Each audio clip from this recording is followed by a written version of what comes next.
How's it going, guys? If you guys are joining in on YouTube, Facebook, Twitter, also got my Instagram folks going again. Um, it's nice to chat with you guys yet again. I'm really excited to talk some conspiracy theories and some pro day conspiracies and all that good stuff. I also got an announcement.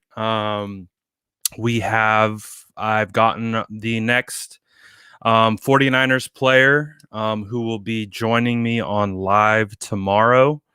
So stick around for that. He'll be joining me at 2. I mean, should I let it rip now? Might as well.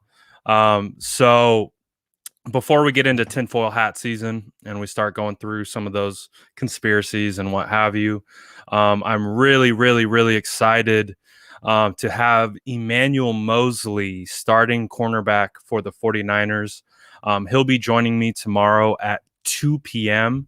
To discuss some, his contract, his career up until this point, and all that good stuff. So I'm super excited to get Emmanuel Moseley on the live.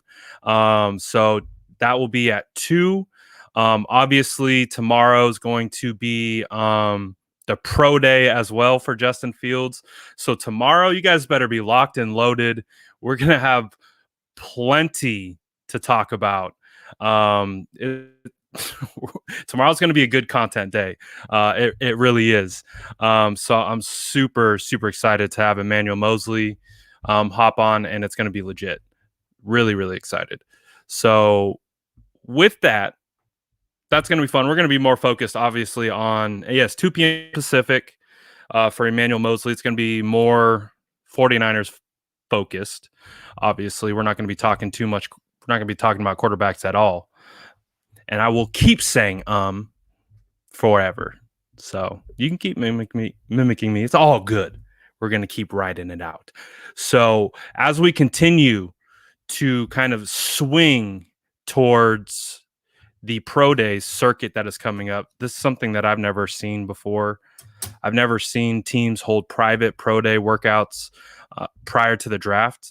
Just never come across anything like that before. I think that's unique to this offseason. Clearly, we haven't been through this kind of scenario before, especially with the 49ers being there at 3, going up to pick a quarterback. Now they get an opportunity to really work out these quarterbacks and get a feel. Obviously, when they traded up to 3, in my opinion, they knew who they were taking. They already knew who they were going to be taking at 3. That's why you give up that compensation to move up, and you leverage the future, and you do all those kinds of things. So with that being said, now they get an opportunity to have a private workout. So I'm really excited to see how that works out, because from my understanding, from what Tom Pelissero has reported, he's reporting that it's going to be run by Kyle Shanahan. Basically, the plays and some of the install will be ran by Kyle Shanahan. So I'm really, really excited. I got my chat police on Instagram popping in. It's lit. Gonna make sure we keep the chat on point. So I'm really excited. I'm really excited to see what comes of tomorrow. I'm really excited to see how Kyle is incorporated into the pro day. I really am interested to see what he does. Like, are they going to be executing a lot of the things that we've seen with the 49ers and what Kyle operates and all that kind of stuff? Really, really excited to see what happens. I would imagine that they are going to be doing a lot of board work. We talked about this yesterday, but I imagine there's going to be like a mini install period where Kyle's going to get Justin Fields in the classroom and discuss and install some plays, and then take that and move it to the field. I think that insight is really, really cool. for a coach. But like I said, they don't move up to 3 without knowing who they're going to take or being in love with a guy. So they move up to 3 knowing it could be Wilson, Fields, Lance, Mac Jones. Could be any of those guys. But I think it's a really cool scenario that they can go into the situation and have Kyle run some of the workouts. So we'll really see what that entails. I'm speculating a bit on what they actually can do with Kyle and his capacity and all that stuff. So I'm really excited to see what happens. But let's put the tinfoil conspiracy hat on. Boom. The Patriots are going to be there. The Falcons are going to be there. Falcons picking at 4. Patriots are picking at 15. The 49ers and Patriots have been flirting back and forth through the media, through headlines based on, a potential trade for Jimmy Garoppolo. Obviously, the 49ers got Jimmy Garoppolo from the Patriots, so there is already a clear relationship there.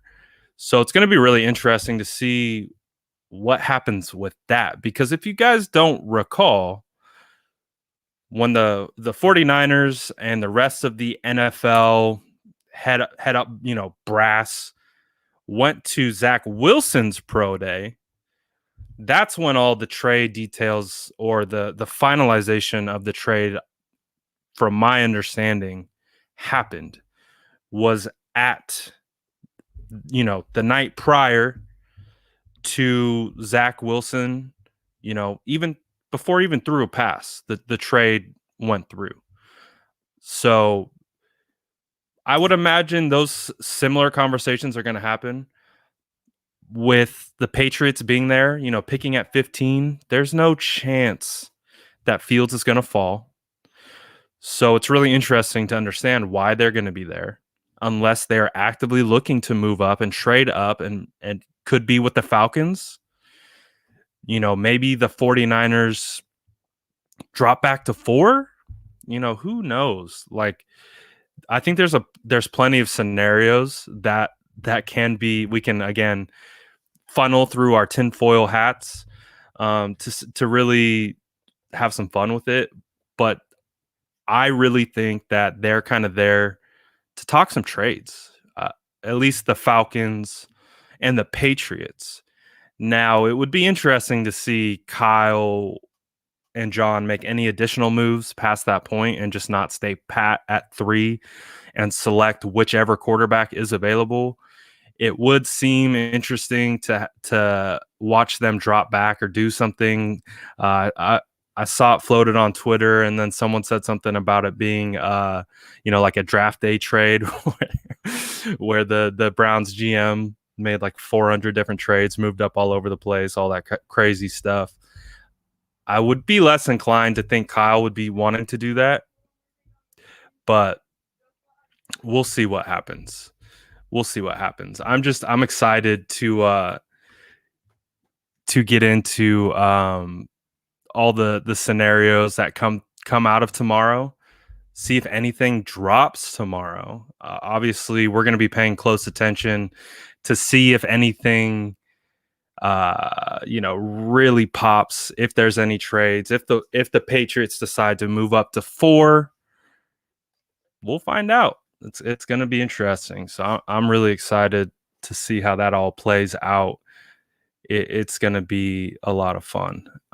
Jeremy on Instagram asks, is there any chance that the Jets draft Fields? And I've always been scared of that. I honestly think, though, with the Jets, it comes down to the owner and what the owner wants. And I think the owner will probably be enamored with Zach Wilson, will probably be enamored with the arm talent, because when you're looking at quarterbacks, that's probably the easiest thing to get enamored with, right, is the arm talent. And you can make the case that Zach Wilson has the most talented right arm in this class. I think you can make the case that Zach Wilson might have the most talented right arm in the last 10 years. He's a really good thrower of the football.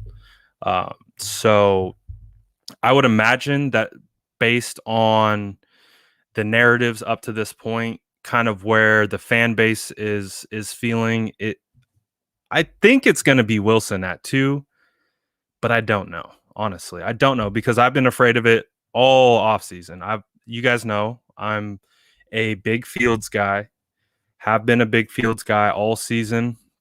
You guys remember the initial rankings that I dropped back in January. Fields was my number 2 quarterback. Wilson was my number 3 quarterback. I would imagine some boards in the NFL actually look like that, where Fields is ranked higher than Wilson based on some of the other intangibles that Fields brings to the table. But again, with Wilson, his arm talent is next level. It really is. You can, again, pick apart certain situations about his game, but there's no denying how talented he is as a thrower of the football, which at the end of the day is what sells tickets, gets butts in seats, all that kind of stuff. So this is an interesting question. So CJ asks, you think the Niners would take Wilson if he's available at 3 above anyone else? So from my perspective, like I said, was kind of just talking about, I've always had Fields above Wilson based on fit for Kyle Shanahan. And this was before, the QB collective entered the picture, from my perspective, and all that kind of stuff, and how we're seeing how everyone who's been attached to Fields and the QB collective all feel like it's Fields is the guy. But before that, the reason I had Fields at 2 and still have him at 2 is because of how he fits Kyle. So I don't know. It's just they're different evaluations. Justin, I feel like went through everything you could imagine from a prospect in regards to ups, downs, transferring, having the national media seemingly come after him every step of the way. So that's something that you can't replicate. You either go through that and you come out the other side, or you don't. And then it's really hard to quantify what someone would do in that position. So I'm a big Fields guy. I've been since October. I'm working on my next mock draft. I'm working on QB rankings. I'm really going to try and pump out some written content here. I know I've kind of gotten away from it since we started doing these lives and starting picking up this portion, of content. So I'm going to try and get some written stuff out there so you guys can really get a strong feeling for how I feel about these guys. And again, quarterback rankings are coming. You'll get to hear my thoughts on Mond, on Trask, all those guys. Honestly, I'm really not going much further than that because I don't think I need to spend much time on it, but I'm excited for that stuff to come out. And then as we transition, the 49ers will also be at Trey Lance's pro day on the 19th. So it's going to be interesting. The teams are going to be meeting, Patriots, Falcons, and 49ers tomorrow. We'll see if there's any fireworks. We'll see if Belichick actually gets Jimmy Garoppolo back in Patriots silver and blue. Again, we've talked about this many times. Patriots fans love Jimmy Garoppolo. They would welcome that addition. I think the media would welcome that addition. I think Bill Belichick would welcome that addition. And as I've talked about with these rookie quarterbacks at 3, whether it's Mac Jones, whether it's Justin Fields, whether it's Trey Lance, whether it's Zach Wilson, all of them are day one starters in the NFL. I don't see any opportunity that would make sense to have them sit behind a potentially disgruntled quarterback and then have to deal with the locker room that comes with it. Obviously, we understand what these players go through whenever they step on to be interviewed or go on a show or do anything.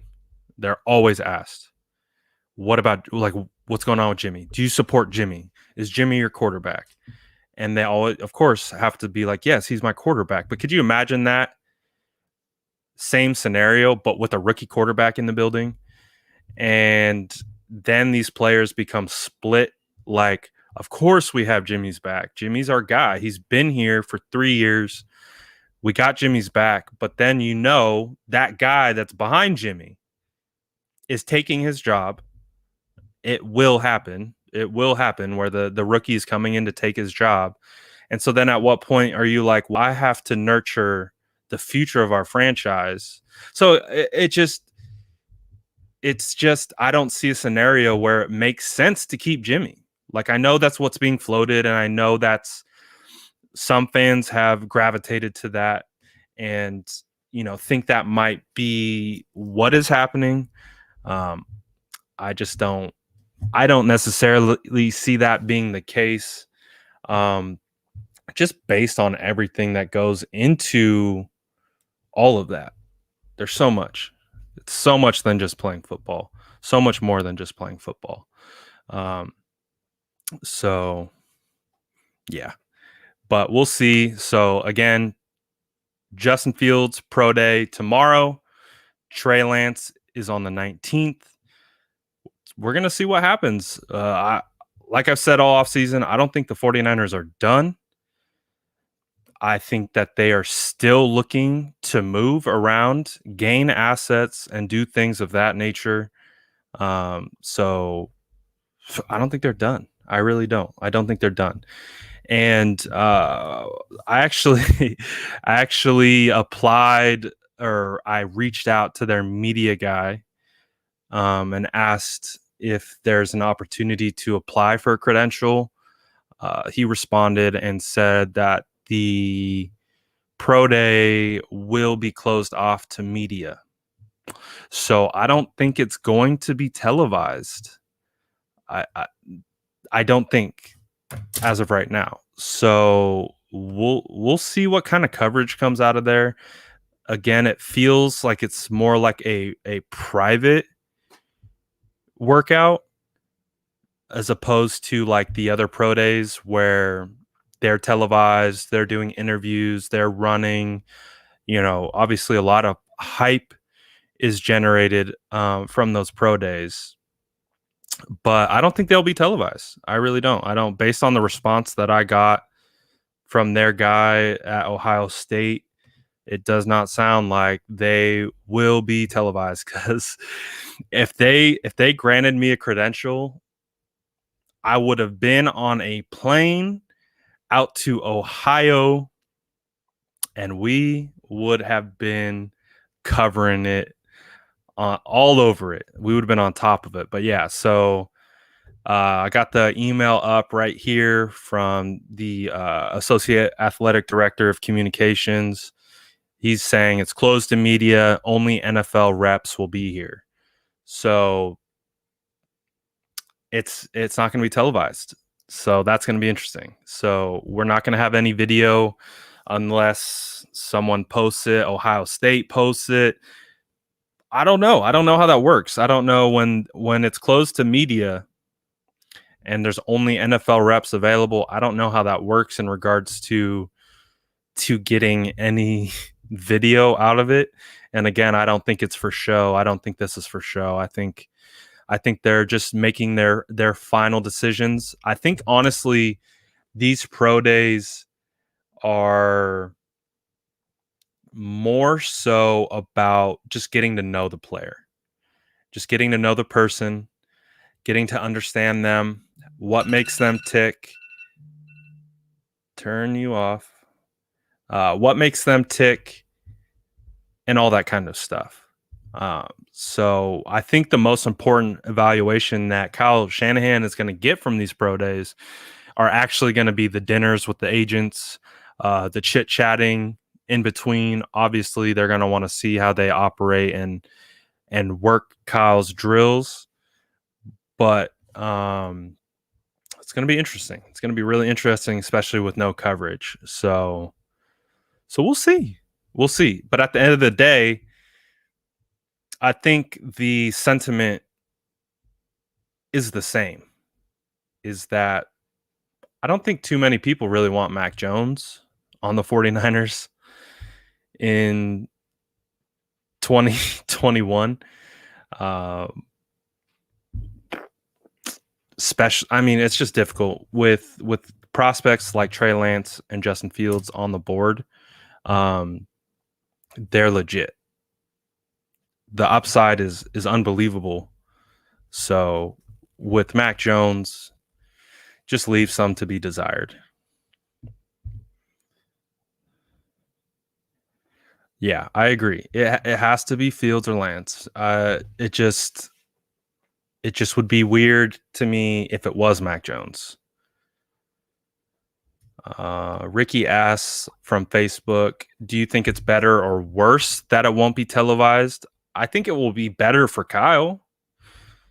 I think it will be much better for Kyle. He won't have to deal with any outside noise. He'll be able to do whatever he wants. Obviously, if they're running certain things that the 49ers operate, which would be interesting to see with two other coaching staffs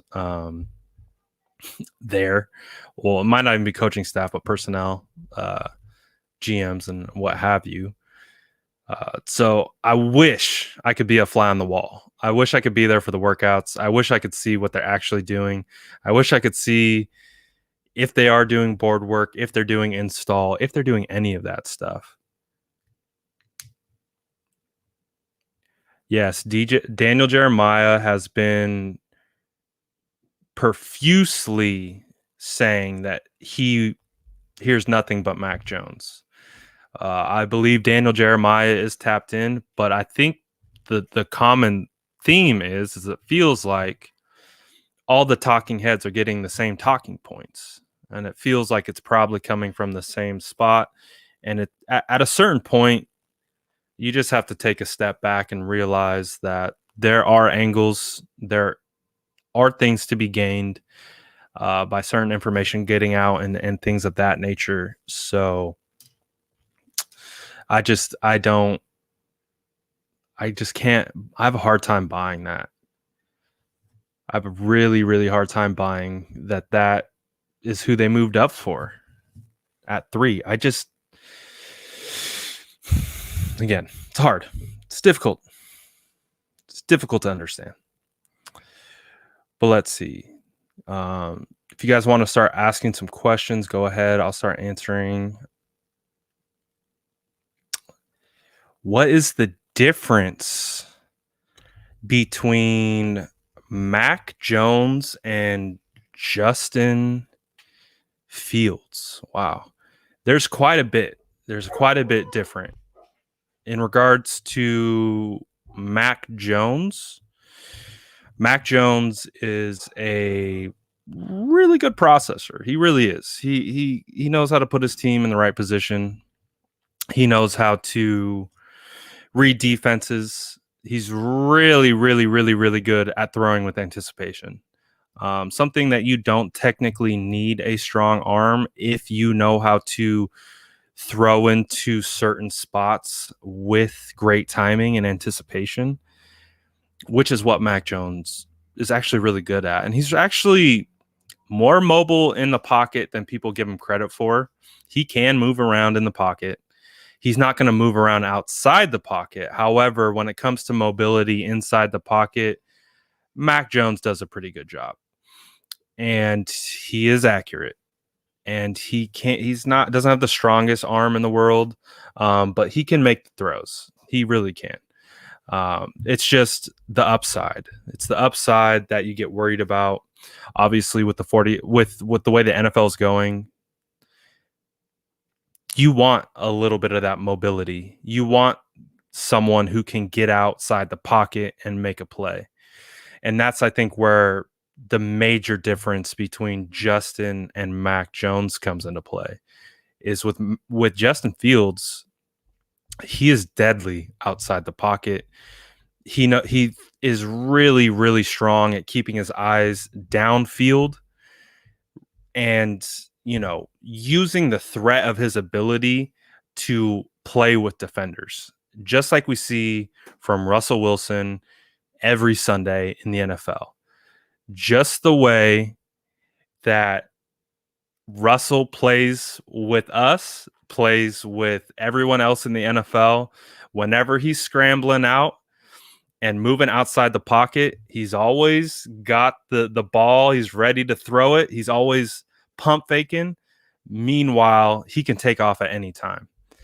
And with Justin Fields having that 4.4 speed, he really, his running ability is super underrated. I think obviously as we've had time to start diving into it, people are seeing how dynamic he is as a runner. He's even starting to develop some kind of notion as a running quarterback. Justin Fields is a prototypical pocket passer.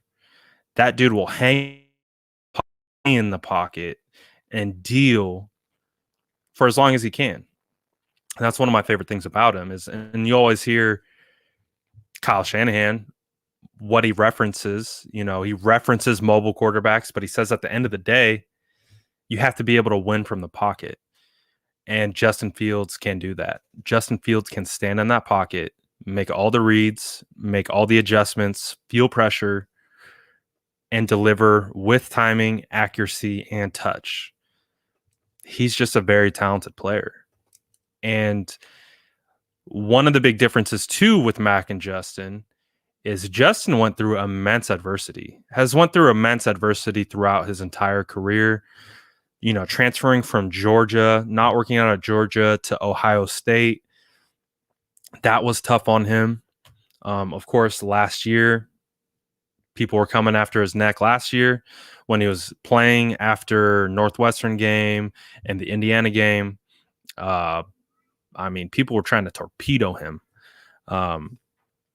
And Fields fought through adversity, has fought through injury. With Mac Jones, I just haven't seen the same things. Mac Jones has had a pretty good setup. He really has. So there are just things that also transitions into part of Lance's eval. Because with Lance,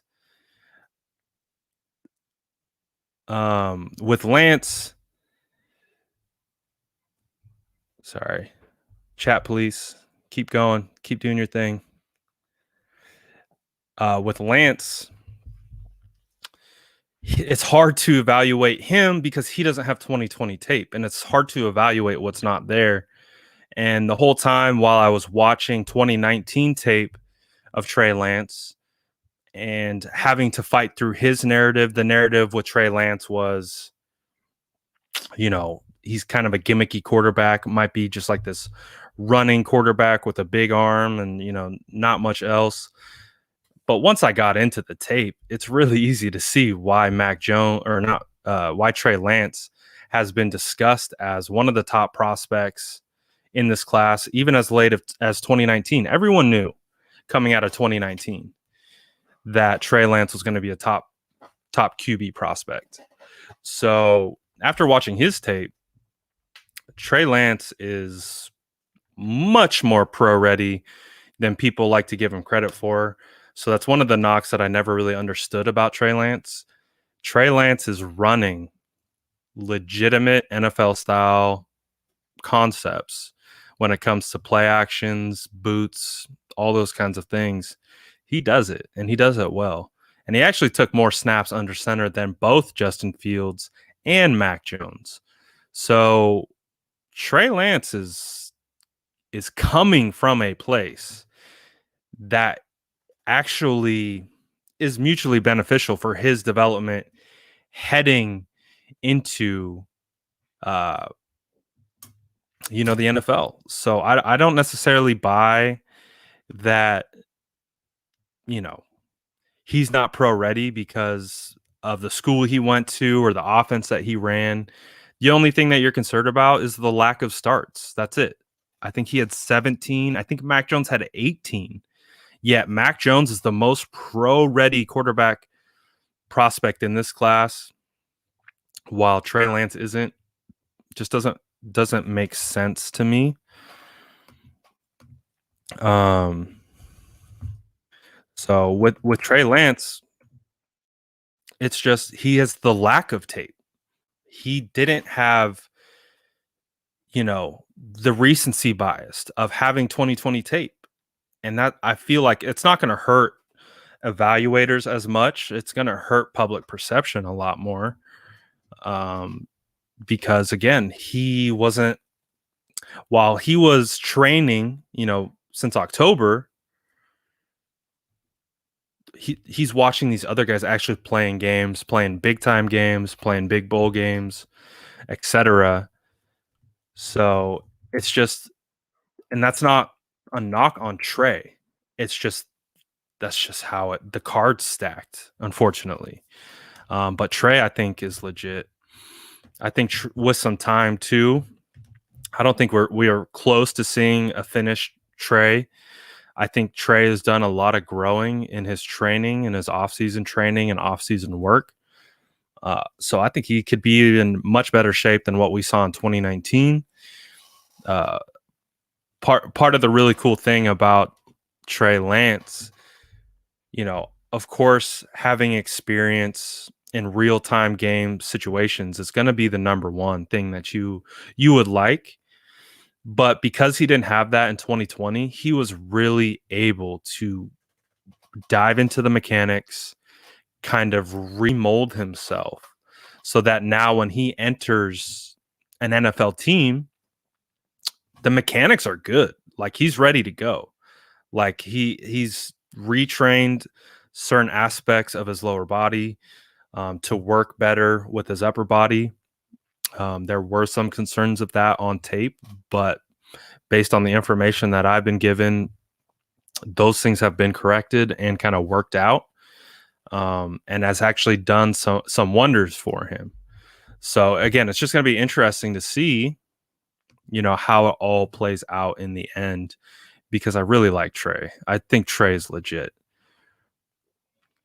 I'm interviewing Emmanuel Moseley tomorrow at 2, for those who missed it.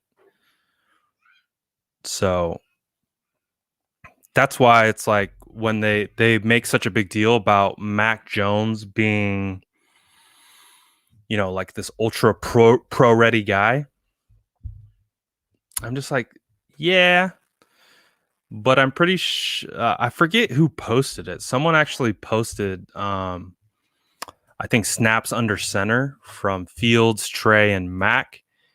And Mac actually had the least amount of snaps under center, which is typically what you look at for quote unquote pro ready quarterbacks.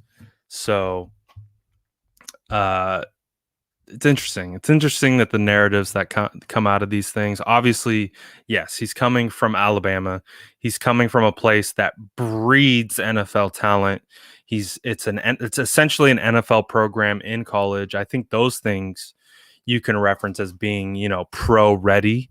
And obviously the pressure that comes along with being the Alabama starting quarterback. I think that's worth an evaluation. I think that means something. But he has limited starts. He didn't take a ton of snaps under center. So I don't know. He had elite talent around him. So you just have to look at all the information and try and funnel it through all these different types of scenarios.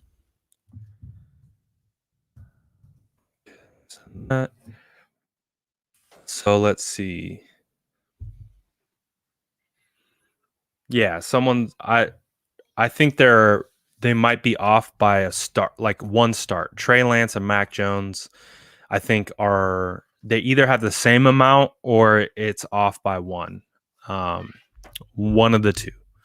So again, with Trey Lance. Oh, hold on a second. Talk about Najee.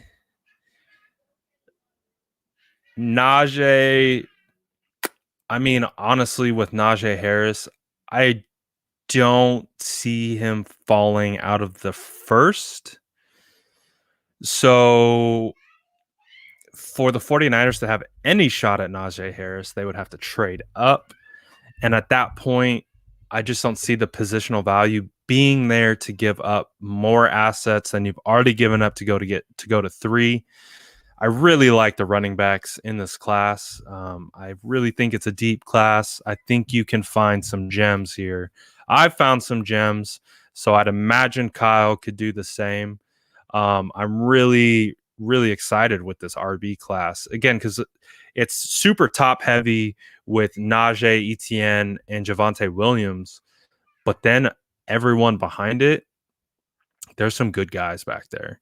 So I would be more inclined to let Najee go in the first, go to a different team, and then the 49ers, take a running back in the 3rd, 4th, 5th, kind of that range to help supplement Mostert and Jeff Wilson. Because I think Mostert is going to be legit. Give him a starting, a good offensive line that's not kind of patched together and everyone's some people are like learning on the job.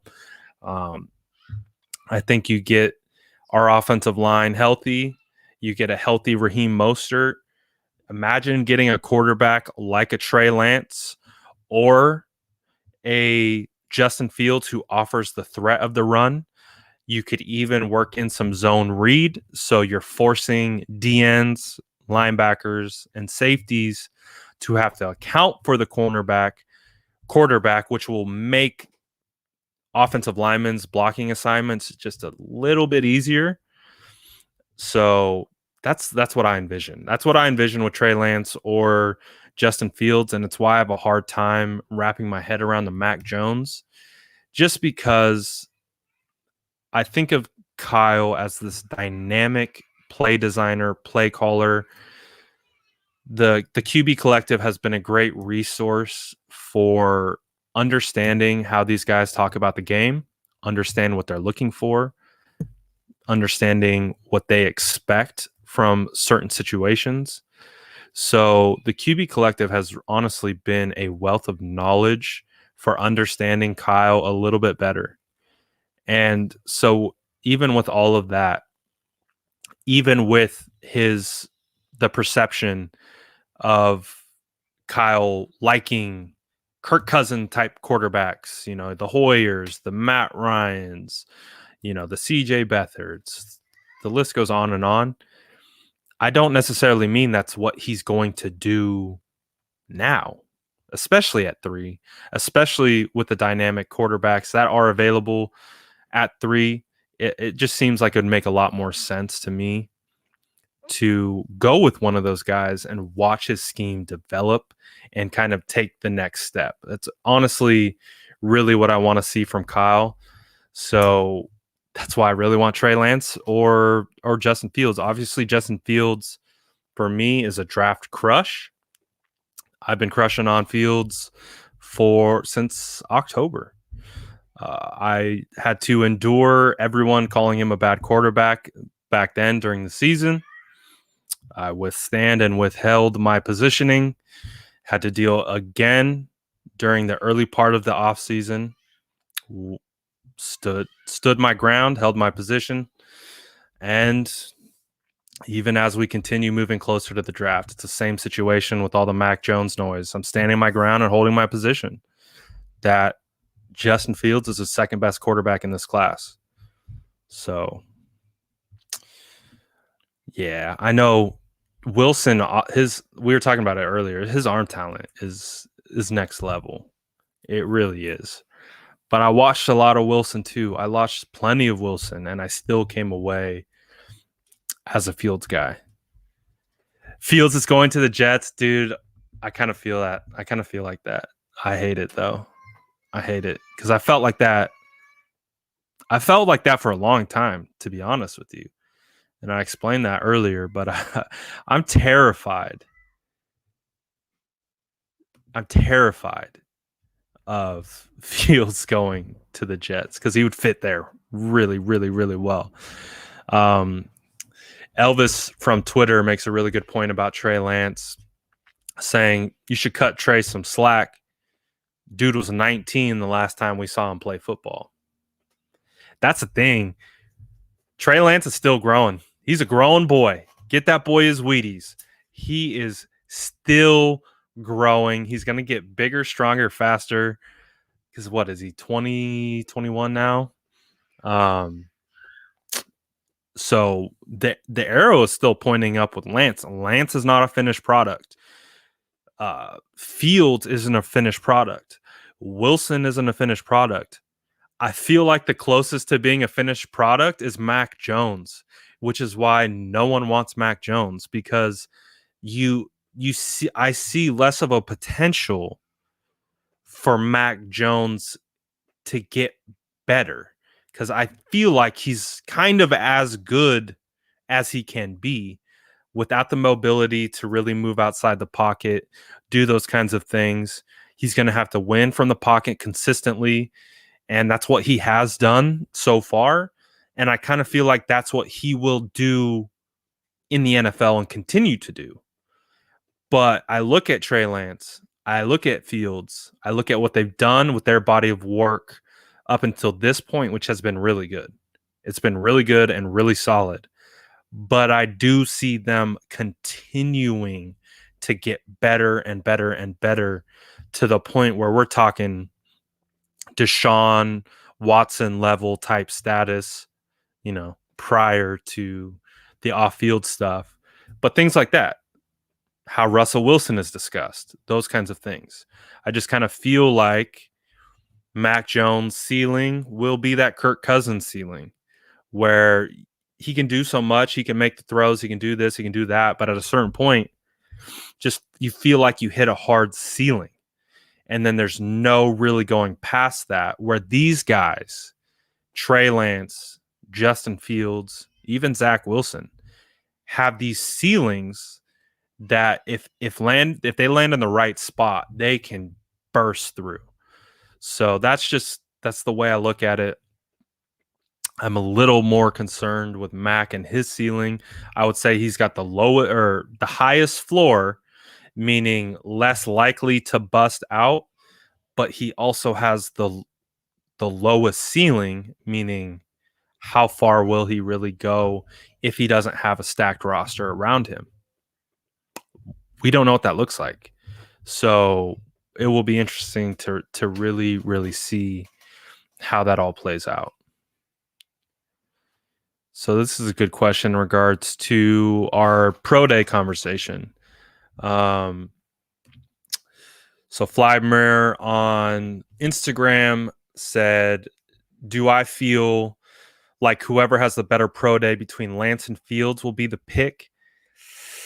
I don't think so. Because Trey Lance already had his pro day. Justin Fields already had his pro day. They've already had the pro days that have been televised, and we've all seen. I think this is more about just getting to feel comfortable with the person and getting comfortable with working together a little bit. That's honestly what I feel like this is. I feel like with Trey or with Justin, I feel like they feel really comfortable with the evaluation that they've seen up until this point. I think this is more about just getting comfortable with the person and, building those relationships and ensuring that, when how Kyle is, when I imagine Kyle's going to be sitting at the table and he's going to be like, hey, Trey, so when you mess up on this play and I get really, really, really angry and yell and throw my clipboard, how are you going to do that? What are you going to do? Are you going to kind of cower away and kind of like, is that too hard of coaching for you, or is that something that works to your benefit? Like, I think those kinds of conversations will be had because I think Kyle knows exactly who he is. and what he expects and what he wants out of his quarterbacks. So I think he's going to be very direct and very blunt. And I really think that's what you take away from these pro days, that they're going to, again, they're private. They're not going to be open to the media. They're not going to be televised. It's going to be just these football guys in their element doing football things. And so I really think Kyle Shanahan is really trying to get a feel again for how they fit together, how they bounce knowledge, how they bounce information off each other. Kyle, I think, will be very blunt in the reality of the situation, is that he expects greatness out of the quarterback position.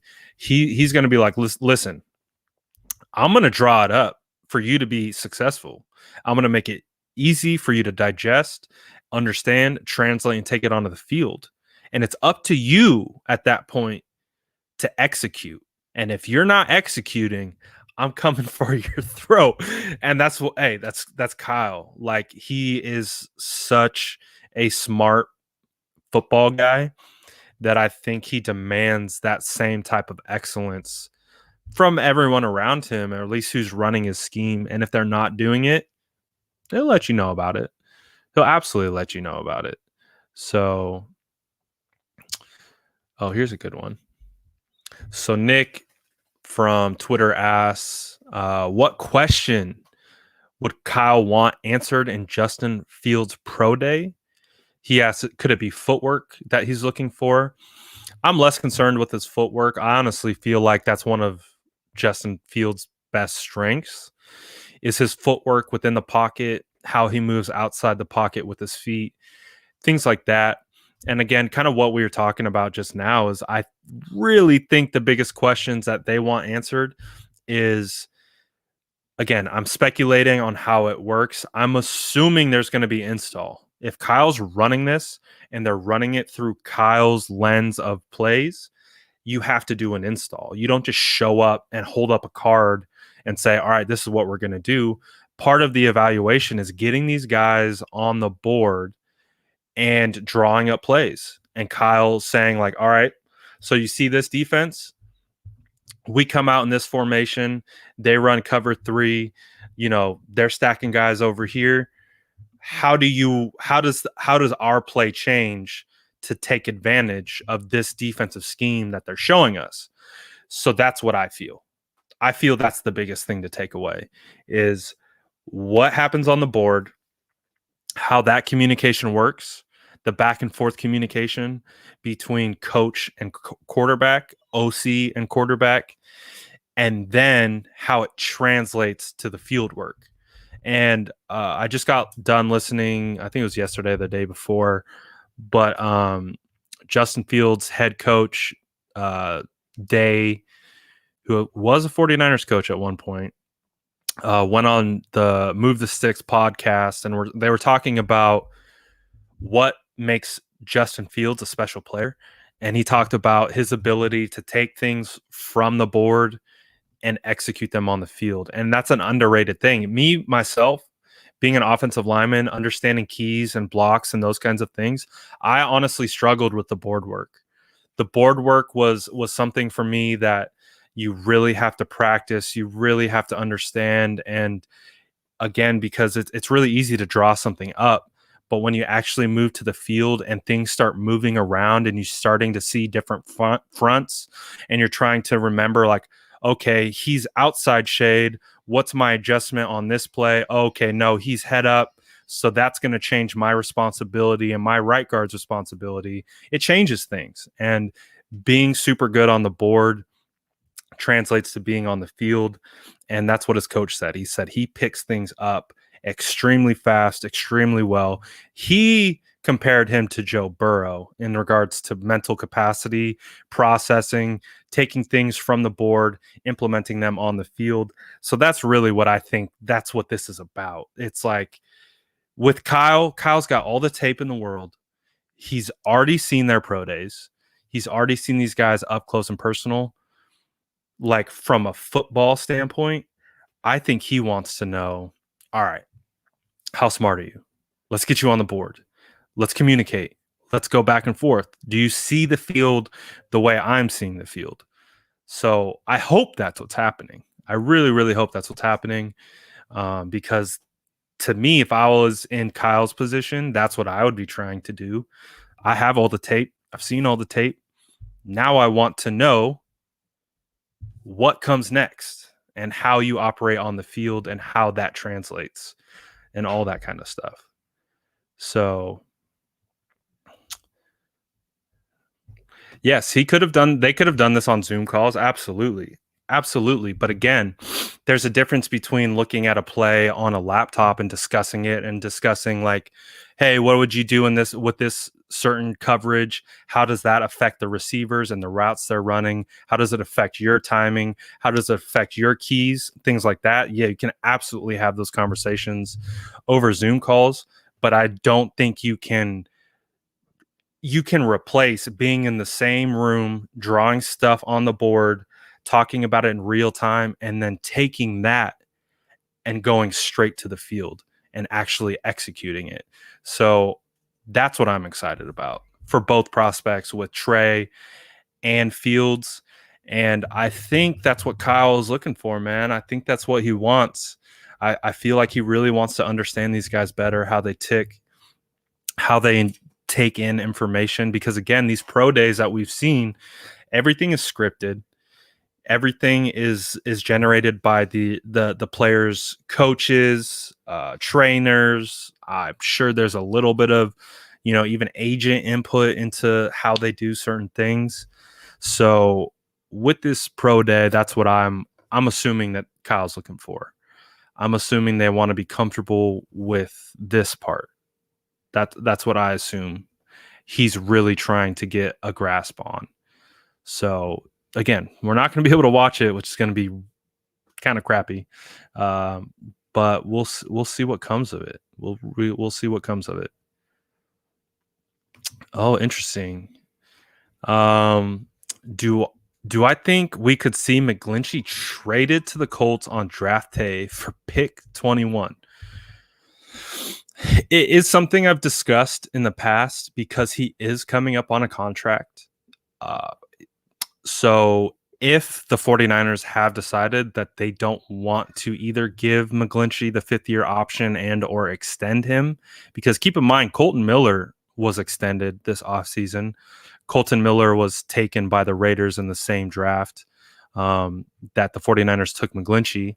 So McGlinchey is up for a contract, and or I can't remember when they have to declare 5th-year option. That might have passed already. I can't remember. But my answer is could I see it? Sure, I could see it. But I truthfully believe that the 49ers are very high on Mike McGlinchey inside that building. I mean, he wore the captain's patch last year. And again, I know 49er fans are super hyper focused on the plays that he didn't execute, but he did execute a lot of plays. He did really well when things were going as they should have.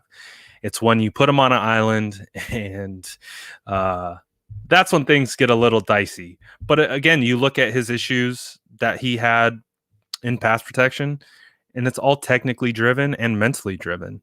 It just felt like he was pressing at a certain point. And when you're pressing as an offensive lineman, it's a recipe for disaster, especially when you're playing tackle, especially when you're going up against some of the craziest athletes in the world. It's tough. Someone over here said Mike isn't worth the 21st overall pick. I disagree with that because Mike McGlinchey is the best run blocking right tackle in the NFL. So what value would you put on that? If I'm a team who runs the ball 65% of the time, we're run first, predicated on play action off the run, McGlinchey's perfect. He's absolutely perfect. The only time we see McGlinchey get in bad spots is when the offense as a whole is in bad spots. The team is trying to throw back, trying to get back into the game. And again, I think people underestimate some of the struggles at center and how that translates to your tackles, because if you don't have a guy in the middle, and again, this isn't a knock on Brunskill. Brunskill was learning how to play center for the first time in his career in the NFL. Like, what the hell? Like, dude, I played center. Like, it is a hard position because you are the quarterback of the offensive line. You have to be able to read the defenses to understand where you're sliding to, who has what guy, and all. You need to understand where the running back's blocking. You need to understand all of those kinds of things. And I think just at that time frame, that certain frame of time when we were playing from behind and we were, dude, do you guys remember the defenses that they were throwing at us? They knew we were at a disadvantage. Defenses that we played against 100% knew we were at a disadvantage with the center position, and they took advantage of it. They would throw so many exotic blitzes at us, so many different looks, so many different things because they knew that we just had a hard time picking it up and being ready to pick it up because we had guys shuffling in and out all over the place. And that affects your tackles, especially if they're left out on an island, especially if they're already pressing, especially if their technique isn't where they want it to be, especially if the entire social media world is coming at their necks. Yeah, that's hard.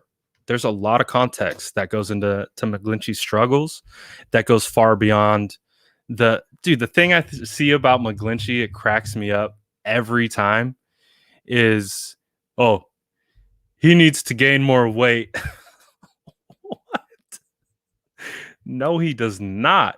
He absolutely does not need to gain more weight. My guy, Mike McGlinchey, just needs to just those hips, man. It's all in the hips, like Chubb says, right? It's all in the hips. When my guy gets into pass pro, he's tall. He's a big guy. He's 6'7". He's already at a disadvantage from the leverage game, and he just has a hard time sinking his hips and really dropping into that pass set to allow him the flexibility to, I think, be more successful in pass protection. But I've talked about it many times. As a former offensive lineman, dude, it took me an entire year, a calendar year, to learn how to pass set properly. And I never thought it was going to come. Honestly, I didn't think it was going to happen. I was like, how does this make sense? It's so difficult. It's so difficult. So with Mike McGlinchey, he's the second highest graded run blocking tackle in the NFL. Behind number one was Trent Williams. He's good. Mike McGlinchey is good. He's a good football player. Just you can't be playing from behind with an inexperienced center, and then you have essentially defenses throwing the kitchen sink at you. What are you supposed to do? What are you supposed to do? They were twisted up nonstop.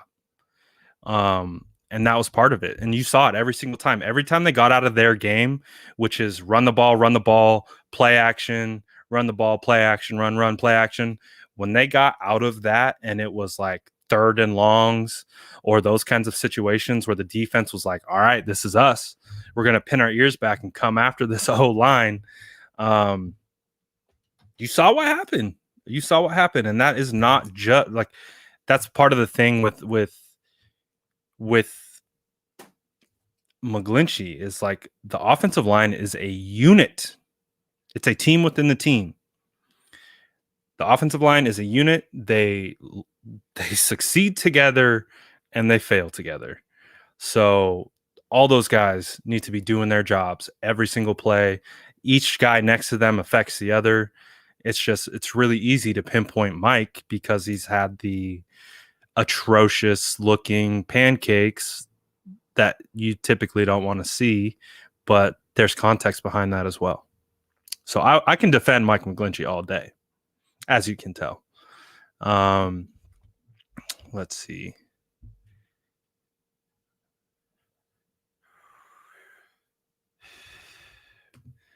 Oh, this is interesting. Yeah, so with Trey Lance actually had a lot more responsibility on his plate than people want to give him credit for. He diagnosed everything. He diagnosed everything at the line of scrimmage. From my understanding, from what his QB coach told me, is that North Dakota State puts quite a bit of pressure on the quarterback to do all of that. Like I said, when I played, I had the opportunity to play center and take on some of those responsibilities. But from my understanding, Trey Lance had all those responsibilities. He called out the protections. He's calling out the mic. He's trying to get the offensive line going in the right spot. He had to know every single person's job, play in and play out. So with Trey Lance, people don't know that. People don't understand that. People don't understand that that translates into being a pro-ready quarterback, and things of that nature. I think it just speaks to him understanding the position and being a true leader of the team and being able to get everyone in the right spot. That's half the battle as a quarterback, and that's what you need to do. As a quarterback, you need to know everything. You need to know everything with every responsibility, your protections, where your running back's going to be blocking, if your tight end is chipping. You have to understand that. So the fact that he put it on his shoulders to actually go out and execute, that's a plus. That's a plus thing, in my opinion.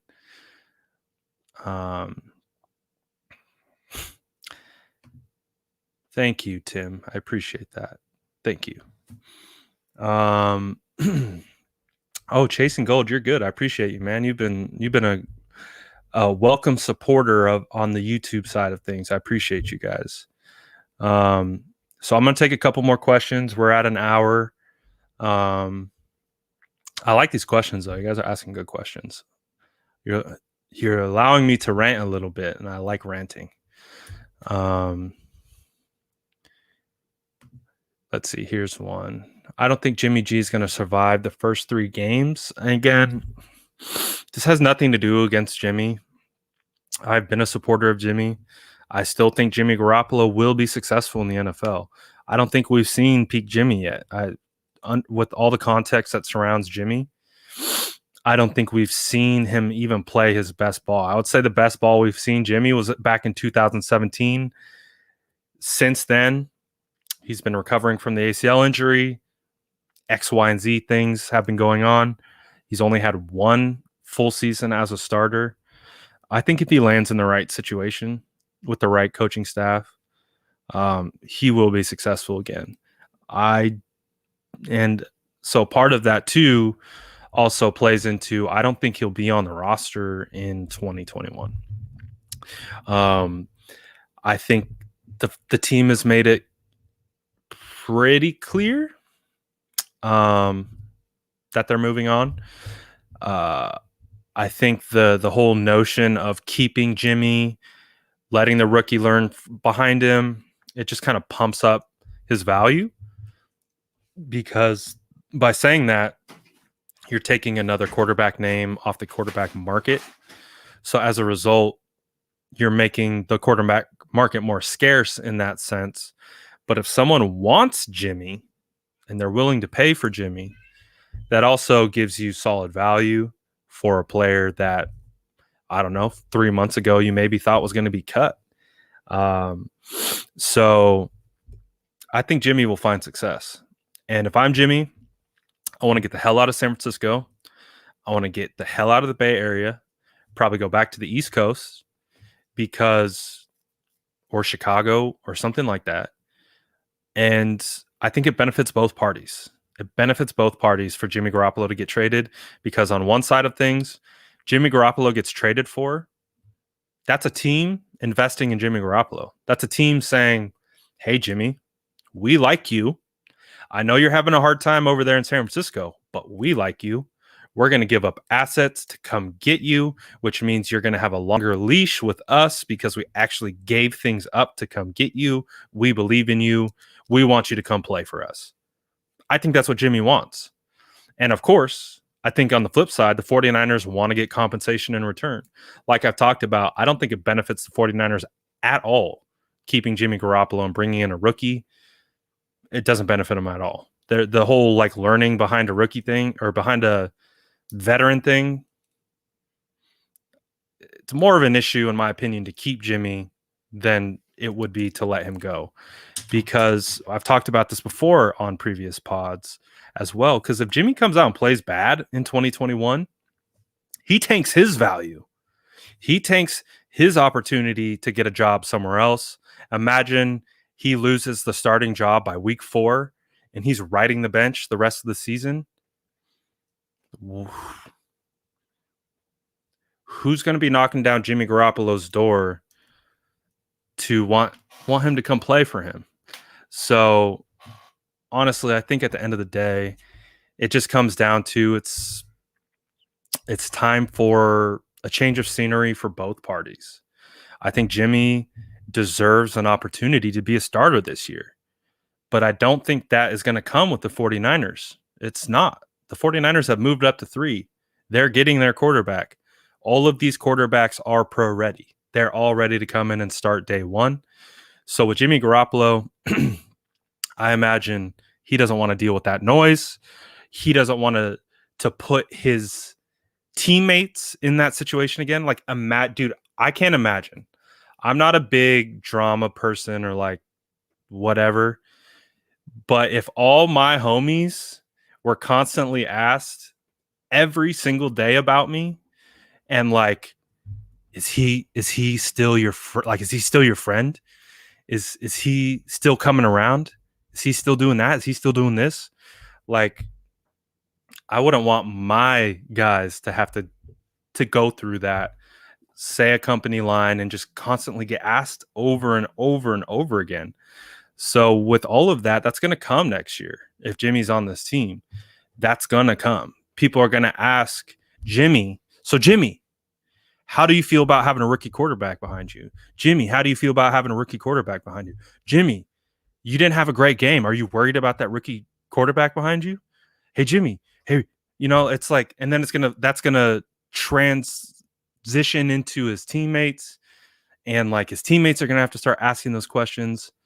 It's just, it doesn't make sense to me.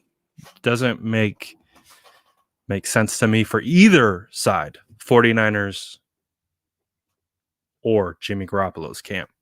I think he's deserving of a fresh start. He's deserving to find a place that values him and it's going to give him an opportunity. And I'm just being as honest as I can be. And I just don't think that's what the 49ers, because they literally traded 2 first-round picks, swapped 12 and 3 and a compensatory third in 2022 to get a quarterback. So that, I think that's all that says it all. So that's why, putting the tinfoil hat on, that's kind of why it's interesting with the Patriots and the Falcons being at the pro day tomorrow in attendance. It's going to be interesting. It's going to be, I don't know if we're going to see the same fireworks like we saw at BYU's pro day and we're going to see some player moved or anything like that. But I will say I wouldn't be surprised. I wouldn't be surprised to see Jimmy Garoppolo traded between now until the draft, be traded on draft day. I think when the 49ers we'll have a much better idea of where Jimmy Garoppolo stands after the draft. Obviously, if he's still on the team after the draft, then I would have to assume, okay, they're sticking with Jimmy, unless someone, again, comes knocking after the draft. But I assume all those conversations are happening right now, leading up into the draft. So it'll be really, really interesting. And the draft is going to tell us everything. The draft is going to tell us what the future roster looks like. We're going to know who our quarterback is, and which has been the biggest question that 49ers fans have had for the last 4 months. So it's a big couple weeks for us. Big couple weeks for us. So it's gonna be really interesting.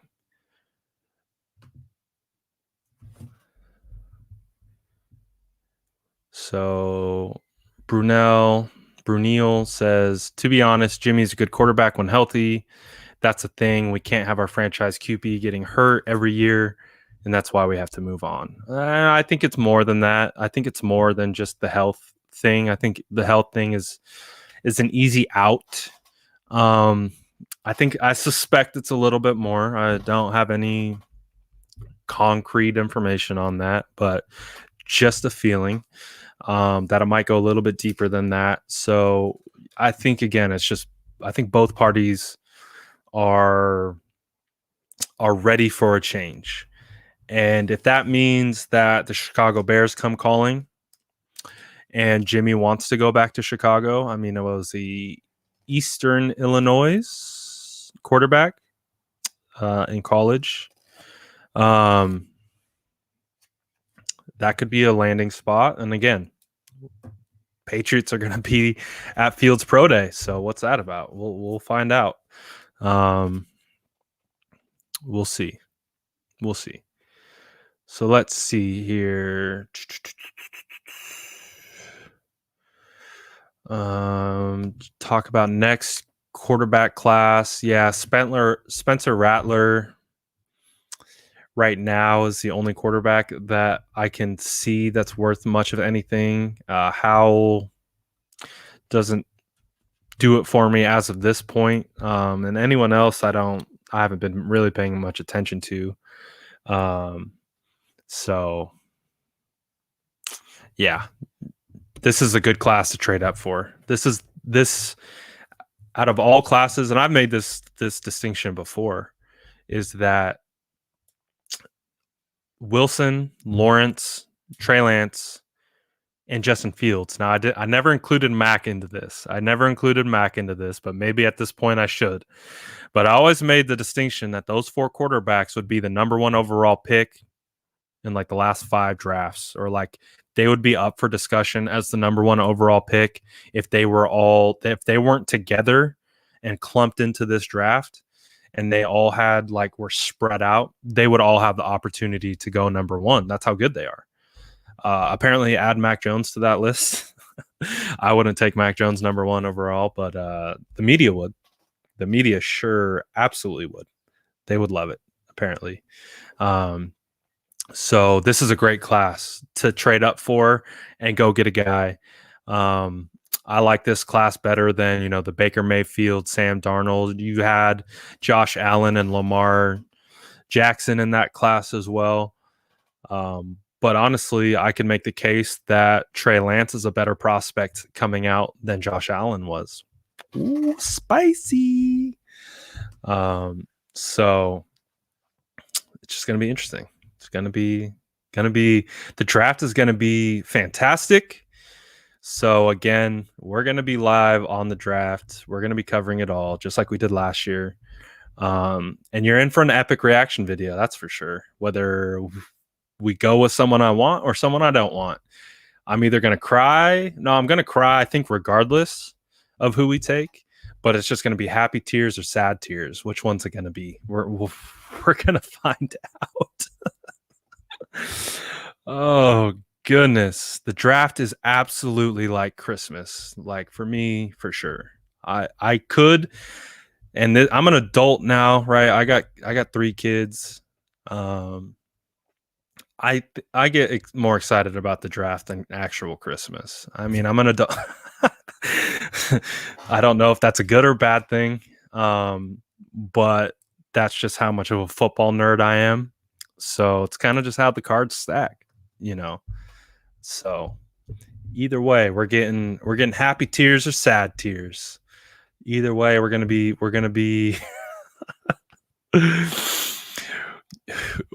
Hey, if you guys were watching last year's show when we were live and we saw the 49ers pass on CeeDee Lamb, ooh, you saw that reaction. You saw that gut punch live. I thought I was gonna throw up. I couldn't believe it, but couldn't be happier with how it turned out. But that's part of it. We get ourselves hyped up, and we just go with the flow, and how everything works. How old am I? I'm 31. I know I look older than 31, but I am the ripe age of 31, believe it or not. But man, when the 49ers passed on CD Lamb, woo, I was thrown through the loop because the buildup was amazing. We watched them fall to us, and then it was like, oh no, the Raiders are going to take CD Lamb, and I'm going to cry. And then they passed on CD Lamb, or the Raiders took Ruggs, passed on CD Lamb. Then I had a mini heart attack when we traded out. Just one pick with the Bucks, and then I was like, okay, no, they moved one pick. They moved one pick. It's fine. We're getting Lamb. Let's go. And then Javon Kinlaw comes across the ticker. I was like, oh my god. Because if you guys were with the account, we hyped up CD Lamb just like we're hyping up Fields. It comes with the account. We love to hype up our boys. But in the end, I think it worked out better than anyone could have imagined. Because Brandon Ayuk is a different dude, and Kinlaw's a beast. And I think having those two players as opposed to just CD Lamb, I still love CD Lamb to this day. I love CD Lamb, but I would absolutely take Kinlaw and Ayuk over CD Lamb any day of the week. Did Spark get clapped?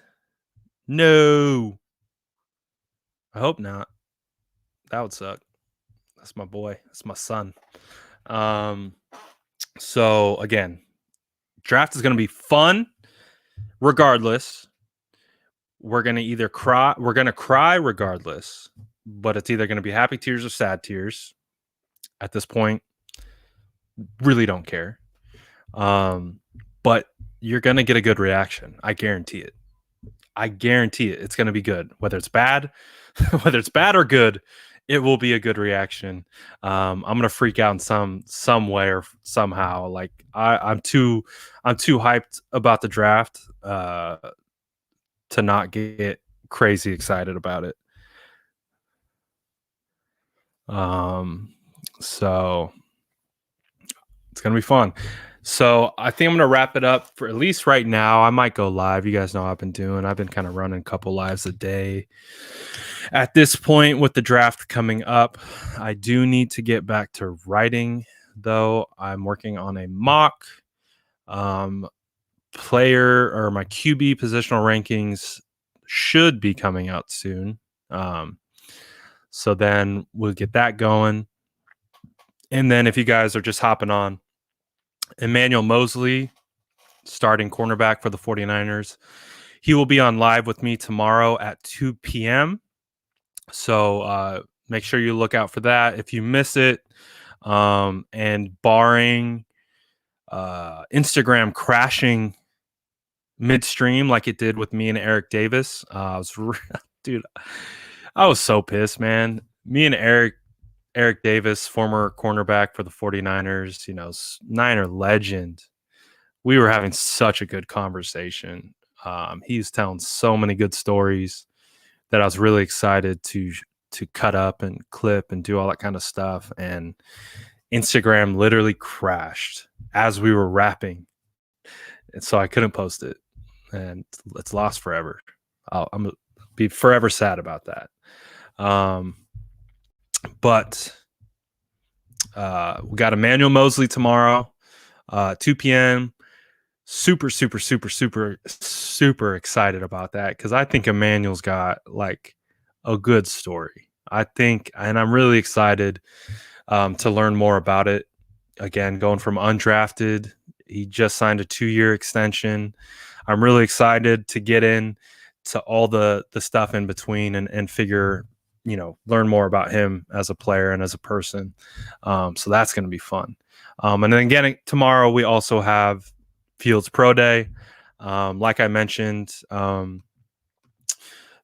least from the person that I reached out to, which was director of communications, no media will be allowed. And yeah, we're just going to have to figure out what information comes from that, if any. So it's going to be really interesting. But we'll see. I might be back on here later tonight to do some stuff. We'll see. But as always, appreciate everyone hopping on YouTube, Facebook, Twitter, Instagram. Appreciate all you guys, all your likes, comments, subscriptions on YouTube, all that kind of stuff. Just really means a lot. So I appreciate everyone who interacts with the page, and excited to see what stuff keeps on coming. So we're going to keep grinding, and I appreciate you guys. We're going to head out here. All right, later.